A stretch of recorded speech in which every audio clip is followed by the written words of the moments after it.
今次好榮幸可以嚟到 Medicube 嘅 pop up 啦，因為其實知道身邊好多朋友啦，甚至化妝師嘅朋友啊，好多人都用緊 Medicube 啦。本身自己呢幾個月咧都係一個 Medicube 嘅真實用家啦，亦都用咗好多次啦，真係，尤其是係陪伴咗我自己好多個 skincare routine 嘅晚上啦。係呢個 Booster Pro X2 啦，佢係一個全新嘅一個版本啦。咁今次呢個 Booster Pro X2 咧，其實佢有一個 Dual Mode 啦，亦都有一個 Mask Mode 啦。咁其實 Dual Mode 亦都係一個可以係 9 in 1，佢都可以幫你去做到一個水光啦、亮白啦、保濕啦，亦都係收毛孔啦，所有嘢啦。你最中意嘅一個 mode 咧就係 Mask Mode 啦。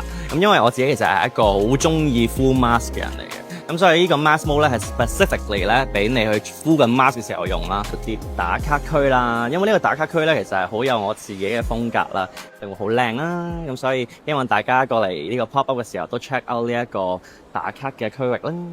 咁 Booster Pro X2 裏面咁多個 mode，你自己最中意邊個 mode 咧？